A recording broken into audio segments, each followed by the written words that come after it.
ಸಂಧಾನ ಶರಣಾಗತಿಗೆ ಒಪ್ಪಿರಲಿಲ್ಲ ವಿಕ್ರಮ್ ಗೌಡ. ವಿಕ್ರಮ್ ಗೌಡ ಮಾತನಾಡಿರುವಂತಹ ಆಡಿಯೋ ಈಗ ವೈರಲ್ ಆಗಿದೆ. ಸಂಧಾನ ಶರಣಾಗತಿಗೆ ಒಪ್ಪಿರಲಿಲ್ಲ ವಿಕ್ರಮ್ ಗೌಡ. ವಿಕ್ರಮ್ ಗೌಡ ಮಾತನಾಡಿರುವಂತಹ ಆಡಿಯೋ ಈಗ ವೈರಲ್ ಆಗಿದೆ. ಸಂಧಾನಕಾರರ ಜೊತೆಗೆ ವಾದ ಮಾಡಿದ್ದ ವಿಕ್ರಮ್ ಗೌಡ. 2024 ನವೆಂಬರ್ 18ನೇ ತಾರೀಕು ಎನ್ಕೌಂಟರ್ನಲ್ಲಿ ವಿಕ್ರಮ್ ಗೌಡನನ್ನ ಹತ್ಯೆ ಮಾಡಲಾಗುತ್ತೆ. ನಕ್ಸಲ್ ವಿಕ್ರಮ್ ಗೌಡನನ್ನ ಶರಣಾಗುವಂತೆ ಸಂಘಟನೆಗಳ ಮೂಲಕ ಸಂಧಾನಕಾರರು ಒತ್ತಾಯ ಮಾಡ್ತಾರೆ. ಸಂಧಾನಕಾರರ ಜೊತೆಗೆ ಮಾತನಾಡಿದ್ದ ವಿಕ್ರಮ್ ಗೌಡ ಆಡಿಯೋ ಈಗ ವೈರಲ್ ಆಗಿದೆ. ಆದರೆ ಆತನನ್ನ ಮನವೊಲಿಸುವಂತಹ ಪ್ರಯತ್ನ ವಿಫಲವಾಗಿತ್ತು. ಪ್ರಯತ್ನ ವಿಫಲವಾಗಿದ್ದಕ್ಕೆ ಈ ಆಡಿಯೋನೇ ಸಾಕ್ಷಿ. ಹಾಗಾದ್ರೆ ಆಡಿಯೋದಲ್ಲಿ ಏನಿದೆ ಬನ್ನಿ ಕೇಳೋಣ. ಯಾವುದೇ ರಾಜಿ ಮಾಡಲ್ಲ, ರಾಜಿಗೆ ಹೋಗಲ್ಲ, ಯಾವುದೇ ಪಕ್ಷದ ಜೊತೆಗೆ ಆಗ್ಬೋದು, ಈ ವ್ಯವಸ್ಥೆ ಈಗ ಇರುವಂತ ವ್ಯವಸ್ಥೆ ಜೊತೆಗೆ ರಾಜಿಗೆ ಹೋಗಲ್ಲ. ಈಗ ರಾಜಿಗೆ ಹೋಗ್ತೀವಿ ಅಂದ್ರೆ ಅರ್ಥ ಏನು? ಮತ್ತೆ ನಾವು ದ್ರೋಹ ಮಾಡಿದೀವಿ ಅಂತ ಅಲ್ಲ, ದುಡಿಯೋ ಜನರಿಗೆ ದ್ರೋಹ ಮಾಡಿದೀವಿ ಅಂತ ನಾವು ದ್ರೋಹ ಮಾಡೋದಲ್ಲ, ನಮಗ್ ಬಲೆ ಹಾಕೋದಲ್ಲ ಅದು. ಅದೇ ನಮ್ಮನ್ನ ಬಲೆ ಅದನ್ನ ರಾಜಿ ಮಾಡ್ಕೊಳಕ್ ಪ್ರಯತ್ನ ಆಗ್ತಾರೆ. ಈಗ ನಮ್ಮನ್ನೀಗ ಮಾತುಕತೆಗೆ ಬನ್ನಿ ಅಂತ ಯಾಕೆ ಕರಿತಿದ್ದಾರೆ?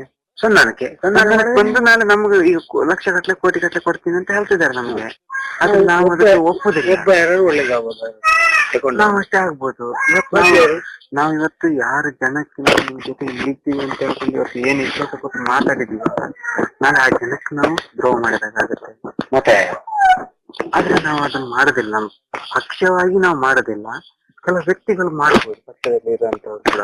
ಈಗ ಸಿಪಿಎಂ ನವರೆಲ್ಲ ಕೂಡ ಅವ್ರು ಹೋದ್ರು ರಾಜಿ ಮಾಡ್ಕೊಂಡು ಈಗ ಹೊರಗಡೆ ಹೋಗಿ ಪಕ್ಷ ಕಟ್ಕೊಂಡು ಮಾಡ್ತಿದ್ದಾರೆ. ನಾವು ಎಲೆಕ್ಷನ್ ವ್ಯವಸ್ಥೆನೆ ಒಂದು ಕೊಚ್ಚೆಗೊಂಡ ನೋವುಗಳಿಂದ ನಾನು ಹೋಗಿ ಎಲೆಕ್ಷನ್ ನಿಂತು ನಾನ್ ಮಾಡಿದ್ದೀನಿ ಅಂದ್ರು ನಾನು ಜನಕ್ಕೆ ದ್ರೋಹ ಮಾಡ್ತೀನಿ ಅಷ್ಟೇ ಬಿಟ್ರೆ ನಾನು ಜನರಿಗೆ ಇವತ್ತು ಏನ್ ಮಾತಾಡ್ತಿದ್ದೀನ ಇದನ್ನ ಮಾಡೋದಕ್ಕಾಗಲ್ಲ. ಅಧಿಕಾರಿ ವರ್ಗದಲ್ಲಿ ಜನಗಳಿದ್ದಾರೆ, ಮತ್ತೆ ನಮ್ಮ ಲೋಕಲ್ ಜನಗಳು ಇದೆ. ಆದ್ರೆ ಏನು ಇಕ್ಕಟ್ಟೇನು ಗೊತ್ತಾ, ಇದ್ರ ಸಮಸ್ಯೆಗಳು ಏನು ಅಂತ ಜನಗಳಿಗೆ ಗೊತ್ತಿಲ್ಲ. ಹೌದು, ಈಗ ನೀನ್ ಎಷ್ಟೇ ಹೇಳ್ಕೊಂಡ್ ಬಂದ್ರೆ ನಮ್ಗೆ ಅರ್ಥ ಮಾಡಕ್ಕಾಗಲ್ಲ. ವ್ಯವಸ್ಥೆನ ಬದಲಾಯಿಸ್ಬೇಕಂದ್ರೆ ಇವತ್ತು ಒಂದನ್ನು ಕಳ್ಕೊಳ್ಳದೆ ಒಂದನ್ನು ಪಡ್ಕೊಳ್ಳೋಕೆ ಸಾಧ್ಯನೇ ಇಲ್ಲ. ಖರ್ಚು ವೆಚ್ಚದ ಬಗ್ಗೆ ಮತ್ತೆ ಸಲಕರಣೆ ಎಲ್ಲದೂ ನಂಗೆ ಗೊತ್ತದು. ಅದಕ್ಕೆ ಯಾರು ನಿಮ್ಮಿಂದನೇ ಮಾಡ್ತೀನಾರ ಇಲ್ಲ, ಎಲ್ಲ ಜನ ಅಲ್ಲ, ಹಂಗಲ್ಲ, ನಿಮ್ ಮೇಲ್ಮೇಲೆ ಬರ್ಬೋದು. ಮೇಲಿಂದಂದ್ರೆ ಮೇಲಿಂದ ಎಲ್ಲಿ ಬರಕ್ ಸಾಧ್ಯ ಇಲ್ಲ, ನಮ್ ಮೂಲ ಇಲ್ಲಲ್ಲ.